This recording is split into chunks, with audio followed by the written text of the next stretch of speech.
नमस्कार साथियों, देखिए हम शिक्षा मनोविज्ञान विषय को पढ़ रहे हैं और शिक्षा मनोविज्ञान में हमारा टॉपिक चल रहा है अधिगम, जिसमें हम अधिगम के सिद्धांत अलग अलग वैज्ञानिकों ने, अलग अलग मनोवैज्ञानिकों ने जो प्रयोग किए हैं जानवरों पर, पशुओं पर, उनके आधार पर जो उन्होंने नियम दिए उनको हम इसमें पढ़ रहे हैं। थॉर्नडाइक का हमने उद्दीपक अनुक्रिया का सिद्धांत देखा, पावलोव का अनुकूलित अनुक्रिया सिद्धांत देखा और आज का हमारा टॉपिक है स्किनर का क्रिया प्रसूत अनुबंधन सिद्धांत। बड़ा ही प्यारा टॉपिक है और बड़ा ही महत्वपूर्ण भी है, यहाँ से प्रश्न भी आते हैं। देखिए हम रीट के पाठ्यक्रम के अनुसार एक एक टॉपिक को कवर करेंगे। यहाँ कंप्लीट वीडियो में यहाँ आपको डालूंगा। जिस प्रकार से मैं समझ रहा हूँ उसको सरल भाषा में आप तक पहुँचाने की कोशिश मेरी हमेशा रहेगी, ताकि नए विद्यार्थी हों चाहे पुराने हों, उनको आसान भाषा में मनोविज्ञान समझ में आ सके।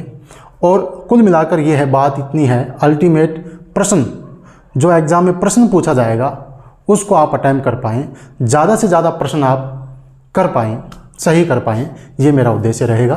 तो चलिए शुरुआत करते हैं इस टॉपिक की चंद लाइनों के साथ। नींद कहाँ उनकी आँखों में जो धुन के मतवाले हैं, गति की तृषा और बढ़ती पड़ते पग में जब छाले हैं, जागरूक की जय निश्चित है हार चुके सोने वाले, लेना अनल कृट भाल पर ओ आशिक होने वाले, ओ आशिक होने वाले। ये बाबा रामधारी सिंह दिनकर की कुछ बेहतरीन पंक्तियाँ। और चलिए अपने टॉपिक की ओर। स्किनर का क्रिया प्रसूत अनुबंधन सिद्धांत टॉपिक है। क्रिया प्रसूत अनुबंधन सिद्धांत किसने दिया? स्किनर ने दिया। इससे पहले आपने थॉर्नडाइक का उद्दीपक अनुक्रिया सिद्धांत देखा। थॉर्नडाइक कहता है कि पहले आपके सामने उद्दीपक होता है, फिर आप अनुक्रिया करते हैं, उद्दीपक फिर क्रिया। ये थॉर्नडाइक कर रहे हैं, लेकिन उसको उलट दिया स्किनर ने। स्किनर कहते हैं कि नहीं, पहले अनुक्रिया होती है फिर उसके बाद में कुछ ना कुछ हासिल होता है, पहले अनुक्रिया। इस बात पर जोर देते हैं। स्किनर के सिद्धांत में, स्किनर की हर चीज़ में आपको दो चीज़ें मिलेंगी कॉमन, अनुक्रिया और पुनर्बलन। पुनर्बलन जिसको अंग्रेजी में बोलते हैं रीइंफोर्समेंट। आप कुछ भी, जैसे आपने कुछ अच्छा काम किया, आपके शिक्षक ने आपको प्रोत्साहित किया कि शाबाश, बहुत अच्छा, प्रशंसा के दो शब्द कहे, वो ही आपके लिए क्या है? पुनर्बलन है। समझ गए पुनर्बलन को? अंग्रेजी में इसको बोलते हैं रीइंफोर्समेंट।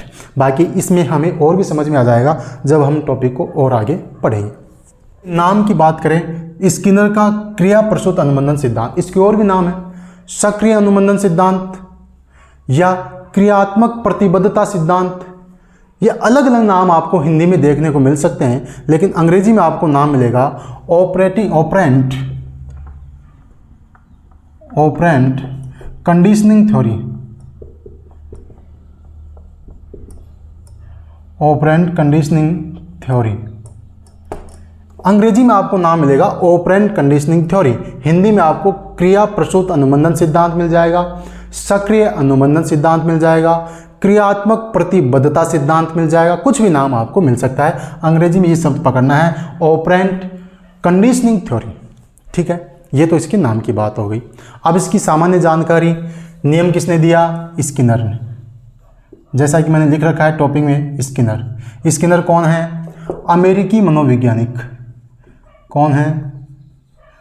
अमेरिकी मनोवैज्ञानिक। अब देखिए, यहाँ पे मैं आपको एक बात बता दूं, मैं केवल टू द पॉइंट बात करूंगा। यहाँ पर एक भी चीज़ आपको एक्स्ट्रा नहीं मिलेगी, फालतू की चीज़ कुछ नहीं, केवल काम की बात। काम की बात ही मैं बोलूँगा, काम की बात ही जो बहुत महत्वपूर्ण होगी, जो मैं यहाँ लिखूँगा। आप टॉपिक को समझकर ऑब्जेक्टिव प्रश्न करना, आप निसंदेह आप प्रश्न करोगे आराम से। और मेरा तो उद्देश्य ये है कि टॉपिक के साथ टॉपिक को पढ़ाया और प्रश्न बताऊँ कि प्रश्न यहाँ से कैसे बना। अल्टीमेट गोल अपना प्रश्न है, अटैक प्रश्न पर करना है। अपने को प्रश्न से मतलब है भाई, एग्जाम में प्रश्न हमारा सही हो जाए बस, बाकी हमें और क्या चाहिए। तो अमेरिकी मनोवैज्ञानिक हैं। प्रयोग इन्होंने 1938 में प्रयोग किया चूहे पर। किस पर किया? चूहे पर। 1943 में प्रयोग किया कबूतर पर। किस पे किया? कबूतर पर।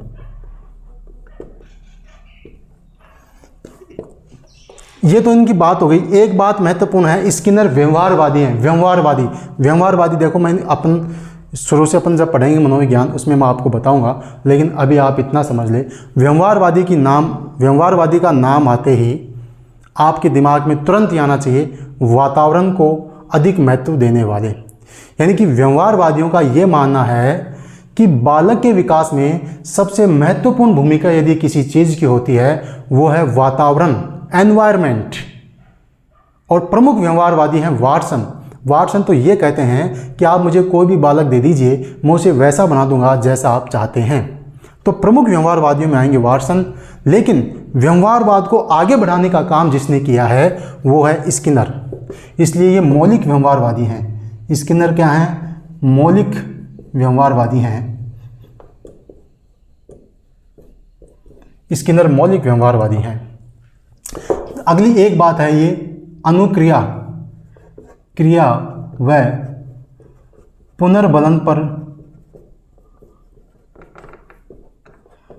अधिक बल देते हैं।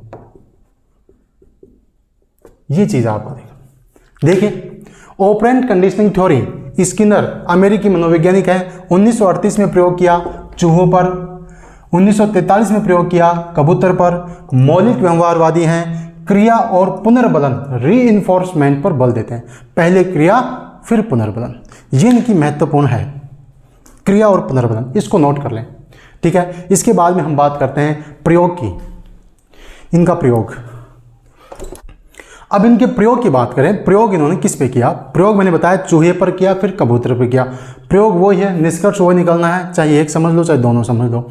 देखिए सबसे पहले इसने एक चूहा लिया और चूहे को एक बॉक्स में बंद किया और बॉक्स का नाम दे दिया स्किनर बॉक्स। ठीक है, बॉक्स में बंद कर दिया। बॉक्स में एक लीवर है, एक दबने वाला एक लीवर है। यदि लीवर पर चूहा पैर रख देगा तो उसको कुछ ना कुछ खाने का मिल जाएगा, चाहे भोजन हो, कुछ भी मिल जाएगा, उसको खाने का मिल जाएगा।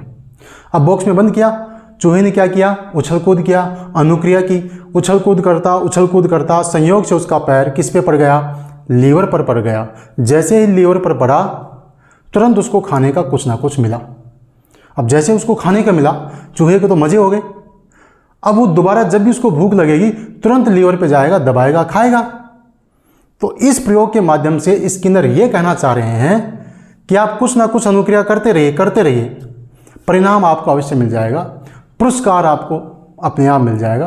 पहले अनुक्रिया होती है, फिर उद्दीपन मिलता है, फिर उद्दीपक मिलता है, ये स्किनर कह रहे हैं कि पहले आप क्या करेंगे?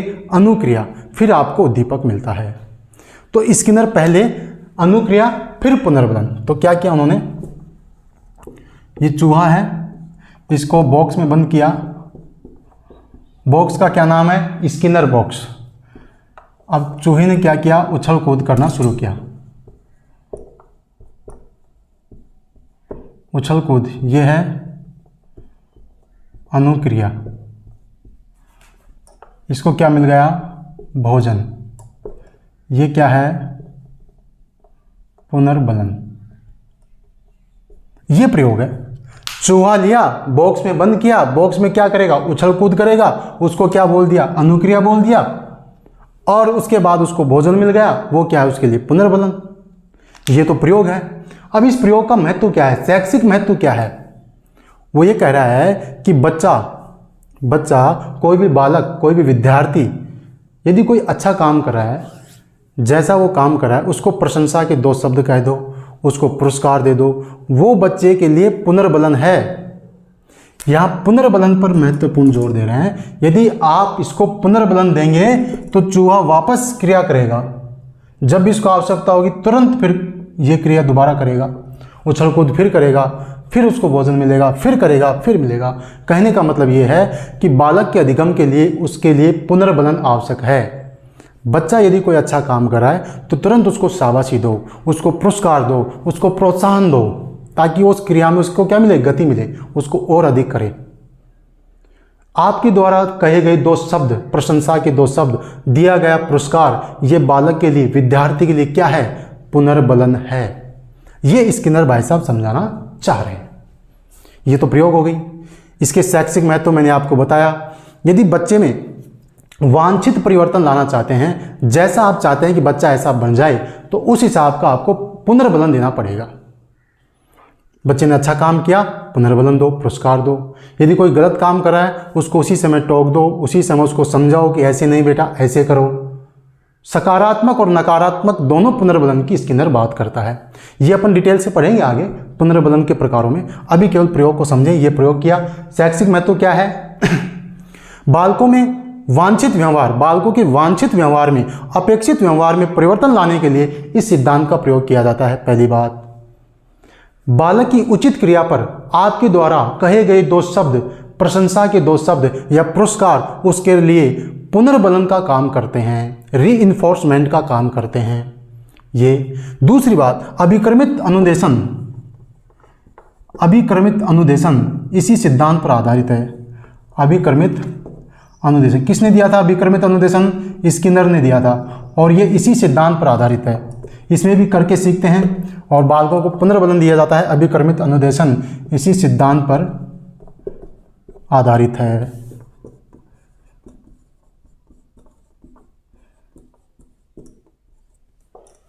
तो ये होगी इसके शैक्षिक महत्व, यानी कि बच्चे में जैसा आप बच्चे के व्यवहार में जैसा परिवर्तन लाना चाह रहे हैं उस हिसाब से उसको पुनर्बलन दीजिए।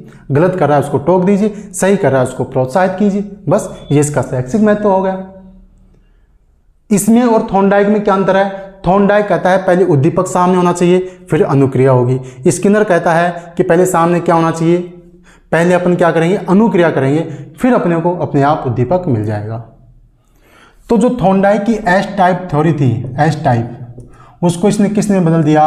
आर टाइप में। किसमें बदल दिया? आर टाइप में। किसने? स्किनर ने। अब स्किनर अपने प्रयोग के माध्यम से दो क्रियाएं समझाना चाह रहा है। दो, वो दो कौन सी हैं? देखिए, पहली है प्रतिवादी अनुक्रिया। प्रतिवादी अनुक्रिया यह है एस टाइप। एस टाइप मतलब जो पावलोव के सिद्धांत में आपने देखा कि सामने उद्दीपक होता है फिर क्रिया होती है, सामने भोजन होता है फिर लार आती है कुत्ते में, यानी कि प्रतिवादी अनुक्रिया है। पहले उद्दीपक फिर अनुक्रिया। इसको महत्व नहीं देते स्किनर, इसको महत्व नहीं देते। इसके अंदर दो प्रकार की अनुक्रियाएं बता रहे हैं लेकिन इसको महत्व नहीं देते हैं। इसके अलावा जो दूसरी क्रिया है क्रिया प्रसूत अनुक्रिया, कौन सी है? क्रिया प्रसूत अनुक्रिया, इसको महत्व देते हैं स्किनर। इसको महत्व देते हैं कि पहले आप कुछ ना कुछ अनुक्रिया करते रहो, कुछ ना कुछ करते रहो, परिणाम अपने आप मिलेगा और उसके लिए आपको पुनर्बलन मिलेगा, पुरस्कार मिलेगा। पहले कुछ करो, पहले कुछ करो, पहले क्रिया और फिर पुनर्बलन। ये आपको ध्यान रखना है। दो प्रकार की अनुक्रियाओं की बात करता है।